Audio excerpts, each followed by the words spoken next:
My Neighbour, the Rapist is a documentary that showed the alleged rape culture in the township of Suid-Afrika in the north of Johannesburg. Parts of the documentary were shown on BBC World News with the full-length video uploaded online last week. After watching the documentary, I decided to visit the community of Suid-Afrika to find out for more about the allegations made by reporter Golden Mdika. My first task was to track down David, the man allegedly terrorizing the community. However, when I spoke to him, he revealed that the documentary was a lie. Diamond would then get like a story side because studying made a hala assay already said this passage. So I get like a issue rape. Then issue rape you don't like ho it's like no place that story because study made a on a lot of color the story. So when I say difficult story.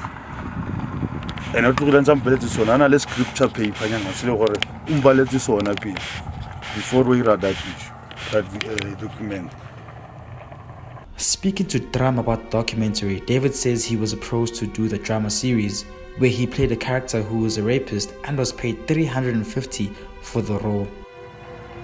And the story Golden Utlemon on Robi the Pilapil on Razareza drama. And this drama is I see drama close to South Africa. Drama also go Britain, said Britain, so I'm both on Taramana. This thing ega pass on go Britain. So I got Honum Badela Cheret. Then Kamuzaga Lord did I got a considerable problem and I had like a mona. I don't know, I got sweet to me. At the end of the day with the Monaga Kamandi. Ombuzoremuna. I bet I stories in the says Sitlo Sugaros. Sitlo, so we are. I don't know, so has on Stotomos South Africa. So when you have to run away.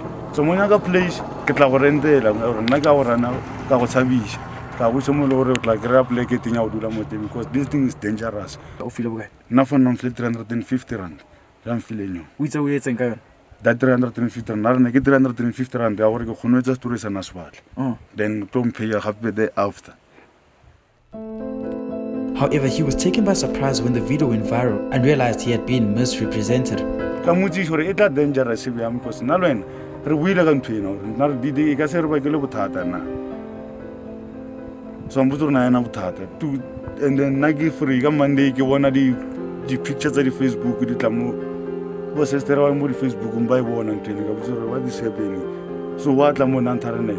Put us in Sao, go up go service one, go grab a place. We cannot spend that 3 months or so. The woman who appeared in the movie, Hakimuzi. I see him like a motor. For sure, I Nagabas and Zibunon Zibacampona more that video. Hakimuzi, assistant Berlin. Allegations that you raped 24 women. As in need. Because the Zuki Limo, did you link out from the Golden Limo? I don't know what you played from the start. David tells Sham that he lives in fear of losing his job and is worried community members will drive him out of Suid-Afrika and force him to return home to Rustenburg. In the meantime, he has reported the incident to the police and denied all allegations made against him in the documentary. Following David's revelation, I took another trip to Suid-Afrika to talk to one of the women who claims she was raped by David. Neighbour details how she contracted HIV following a night out with her ex-boyfriend. Upon further questioning, she revealed to us that her story was false and she was paid to lie as well.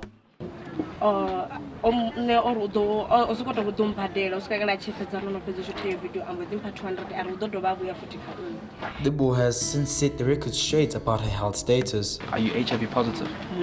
So get mark. Yeah. She now hopes Golden is punished for what he has done because it's not the first time he has called on her to act in one of his documentaries.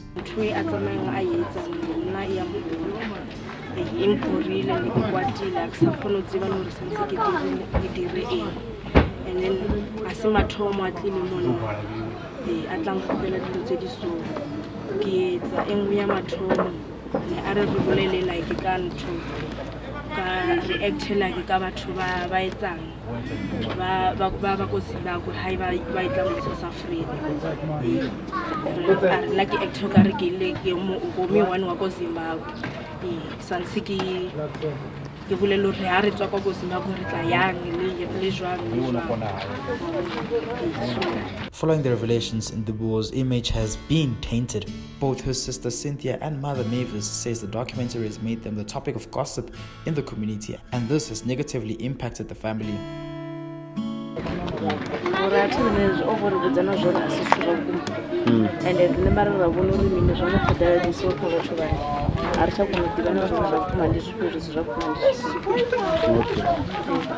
Ndibona ngazikulandira ine ndadibisa zone ndibo ezianayo ndisizine ndadazidibisa zone sambebi wawe zvavudi ngavanga lori mntu ubombula nori atute pano ngavanga la video ne rashumbura sometimes kanza ono golden waone ti kamubadheri kana amutere zvimwe kana fariwa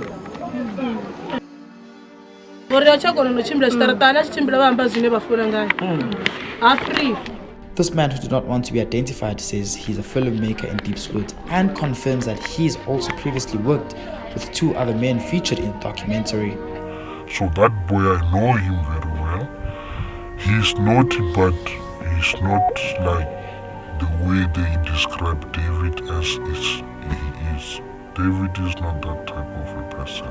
I know David very well. I know even David's sister. The guy, the boy who said they can rape a girl girlfriend in front of you. I grew up with that boy. When I started doing drama and performances, I asked him to come and join us. He's a good guy on 18. With allegations mounting that David and Neighbour were paid to act in the documentary, we approached Captain Donia Mutusani from the Suid-Afrika police station to ask if they were made aware of the BBC production. We are aware of the video and we are at that stage verifying its authenticity. We do, however, wish to encourage members of the public who are aware of crimes committed against women and children to report such incidents or persons so that police can investigate. I also contacted Golden to get his side of the story and find out if there was any truth to the claims that he paid actors to participate. Alright, Golden, I just wanted to ask you a few questions and you can tell me whether it's true or not. According to my understanding, I've received allegations that the documentary that you did, the sources claim that it was false. I don't know. Just tell me your side of the story. Is that true? We even saw it on social media. I would love to refer you to the producer who produced that documentary. He's the one that you can talk to. But you were the reporter, so is everything there okay? Because the sources say you're the one that was the fixer for the documentary. Now, so which means now you want me to give you to have an interview with you. As I'm saying, I've been advised that anyone who wants to talk to me must talk to the producer. It's cool. Okay, just. So speak to the producer. Did you pay them or not? No money. Did you pay them? Yes or no? Did you pay the sources? Yes or no? Oh, what do you mean away? Are you insulting me, Golden? Because I'm just asking, Golden. We also sent an email to BBC for comment, and this was their response. There was no scripting of interviews. All interviewees provided accounts with full consent. It's completely untrue that any money was paid to contributors to take part in this documentary. We stand by our journalism.